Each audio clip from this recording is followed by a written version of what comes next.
Ang mukha ng bida ay dumilim, nagngit-ngit ang kanyang mga ngipin at sa galit ay iniutos sa kanyang pulutong na pumutok.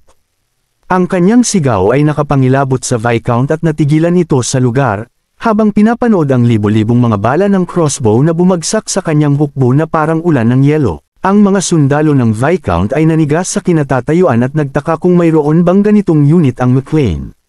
Pagkatapos nito, ang mga bala ng crossbow ay tumagos sa kanilang mga leeg at tumagos sa iba pang bahagi ng kanilang mga katawan. Kasabay ng malalakas na sigaw, ang mga mandirigma ay bumagsak sa lupa. Ngunit ang ilan sa kanila ay nakaligtas pa rin. Ang sundalong nakapagtago ng kanyang sarili gamit ang kalasag sa oras ay tumingin sa mga bangkay ng kanyang mga kasamahan at nanginig sa takot, na iniisip na ang mga hindi nakapagkubli sa likod ng kanilang mga kalasag ay patay na. Kung nag-atubili lamang siya kahit kaunti, namatay na sana siya kasama nila. Ang mga mamamana ay pumasok sa labanan sa oras na ito at ang isa sa kanila ay sumigaw sa iba na mag-ipon, kailangan nilang gumanti ng putok. Nag-concentrate sila at hinayla ang mga pana. Pagkatapos ay pumutok at nang tumama ang mga pana sa lupa ilang metro bago ang mga cavalry. Naisip ng isa sa mga mamamana na hindi ito umabot sa kanila. Paano nga ba umabot sa kanila ang kanilang mga pana? Pagkatapos nito, itinaas ng mga mersenaryo ang kanilang mga crossbow at muli ay sabay-sabay na nagpaputok.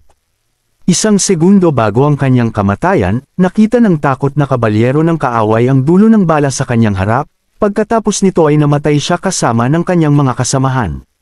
Halos wala nang natira sa larangan ng digmaan mula sa napakalaking hukbo ng Viscount.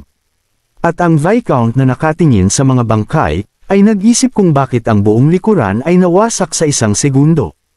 Hindi man lang sila gumamit ng mahika, kundi simpleng mga crossbow. Anong klaseng sandata ang nilikha ni Patrick? Lumingon siya sa kanyang subordinate at sinabi na hayaan ang mga cavalry mula sa harap na lumipat dito, kailangan nilang hulihin ang mga hanggal na ito. Sinunod ng kabalyero ang kanyang utos at itinaas ang bandila, na ipinapakita sa iba na pumunta dito. Nang mapansin ito, ang mga sundalo ay nagtinginan sa isa't isa at tumanggo sa isa't isa, pagkatapos ay pinadyak ang kanilang mga kabayo at tumakbo papunta kay Tesran, na naghahanda upang labanan ang mga cavalry ng kaaway. Ang pulutong ng mersenaryo sa oras na ito ay nakatayo lamang sa lugar at naghintay ng mga utos, at si Logan na may ngisi ay nagsabi na sila mismo ang naglalakad sa kanilang mga kamay. Samantala, si Ronyan ay nakipaglaban sa isa sa mga kabalyero at ang kanilang mga espada ay nagbanggaan sa isang malakas na kalansing. Nagngit-ngit ang kanyang mga ngipin. Sinusubukan niyang manatiling nakatayo at pagkatapos ay nanlaki ang kanyang mga mata at yumuko. Nakita na hinampas ng kanyang kalaban ang kanyang espada. Lumingon ang sundalo at hindi nasisiyahang sinabi na mahusay siyang umiwas. At pagkatapos ay lumapit sa kanya ang kanyang kasama at sinabi na wala silang oras para sa kanya. Ang takbo ng labanan ay kakaibang nagbago. Tanong ng kabalyero sa kanyang palagay, naglalaro ba siya dito o ano? Ang batang ito ay hindi biro na kalaban. Si Ronyan sa oras na ito ay huminga, at naisip na sa pagkakaroon ng isang tunay na labanan. Napagtanto niya na hindi siya isang henyo.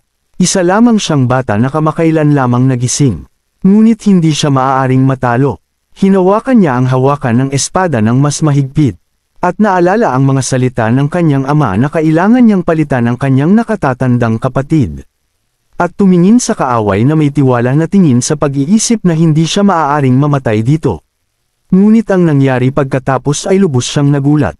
Nakita niya na iniwan siya ng mga kaaway at naisip, bakit sila tumatalikod sa kanya at inihahampas ang kanilang mga espada? Anuman ang dahilan, ito ang kanyang pagkakataon.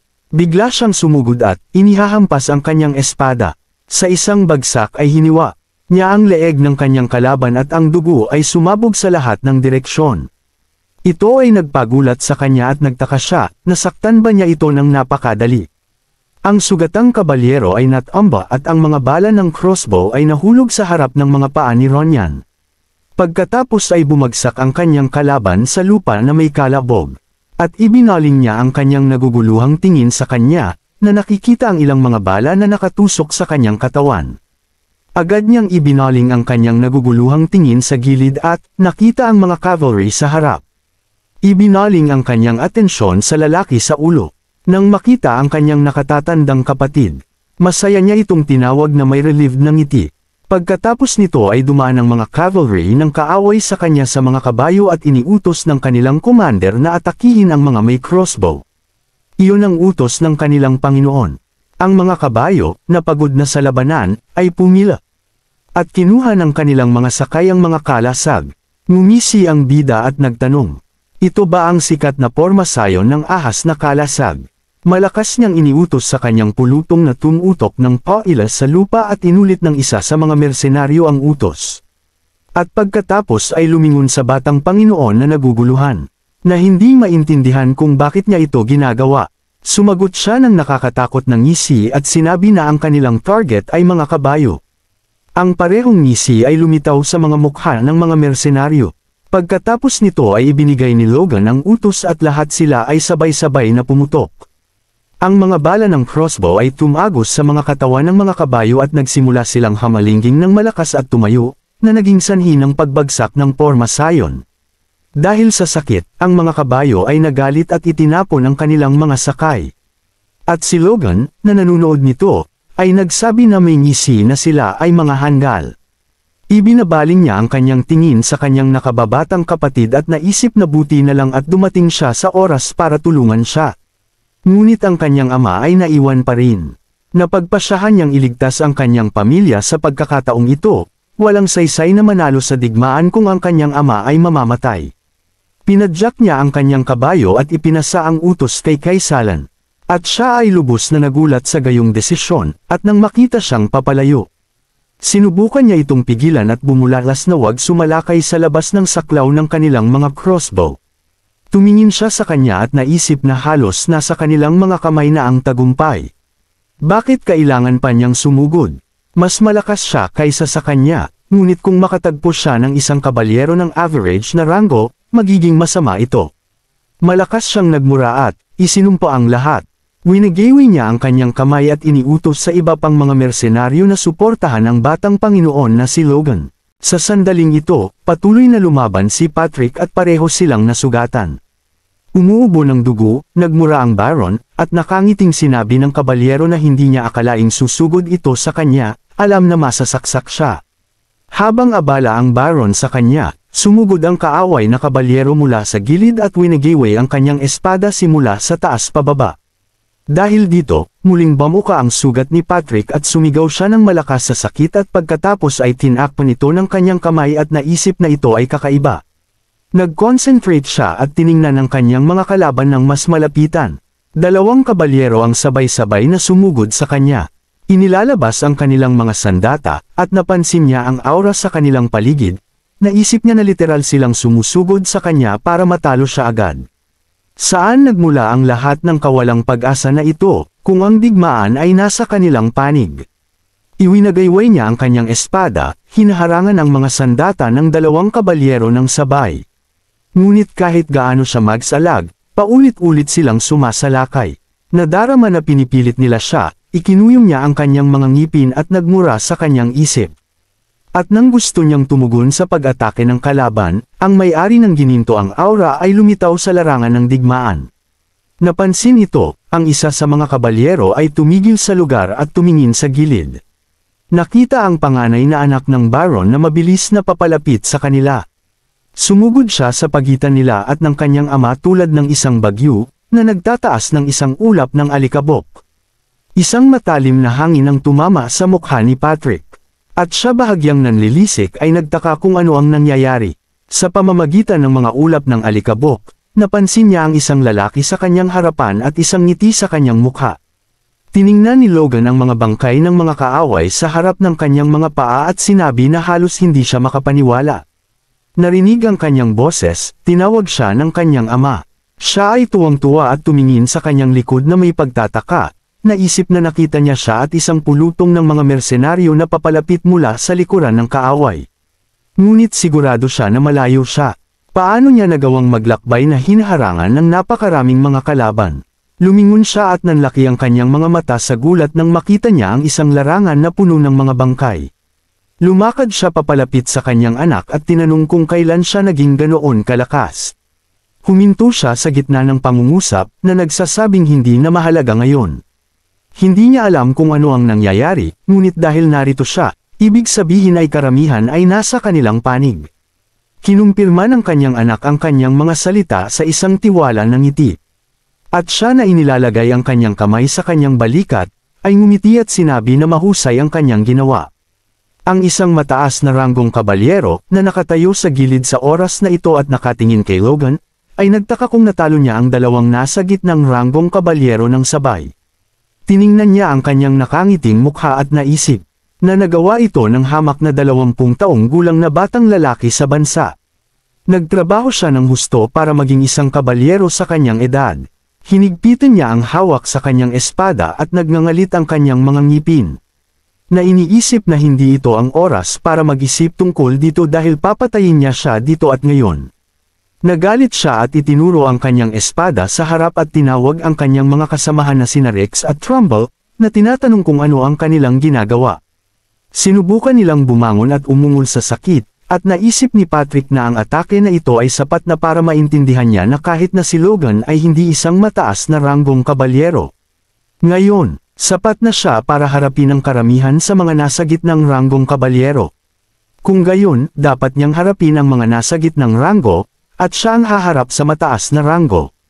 Parang nabasa ang kanyang isip, iniunat ng bida ang kanyang kamay sa gilid at hinarangan ang kanyang daan. Nag-alala ang kanyang ama at tumutol, na nagsasabing masyado siyang malakas para sa kanya. Marami na siyang na-advance, ngunit hindi pa umabot sa isang mataas na ranggo. Biglang pinatamaan siya ni Logan sa sugat at siya, nakakaramdam ng matinding sakit, ay umungol sa sakit at umurong at sinabi ng kanyang anak na sa ganoong estado kahit siya ay matatalo siya. Hayaan siyang magtiwala sa kanya at hayaan siyang labanan siya. Naghihintay ng sagot, tumingin siya sa kanyang ama na may determinadong tingin. At siya na kumalma pagkatapos ng tumataas na sakit, ay sumang-ayon. Tumayo sila ng magkatalikuran at si Patrick, naghahanda sa labanan, sinabi sa kanyang anak na mag-ingat. Ngumiti lang siya bilang tugon, at pagkatapos ay sabay silang sumugod sa pag-atake at sinabi niya na kailangan nilang tapusin ang mga ito ng mabilis. Nakita si Logan na tumatakbo sa kanya, nagulat ang mataas na ranggong kabalyero at naisip, siya ba ang sumusugod sa kanya, at hindi ang Baron. Naisip na minamaliit siya, nagalit siya at nagngangalit ang kanyang mga ngipin at ang aura sa kanyang katawan ay lalong tumingkad. At siya na tinatawag ang kaaway na, tuta ay bumulalas paano siya ng ahas. Hindi sumagot ang bida at patuloy siyang sumulong. Ang aura mula sa kanyang katawan ay pumasa sa talim at siya, na itinutulak ang lupa ng buong lakas niya, ay tumalon at itinaas ang espada sa kanyang ulo.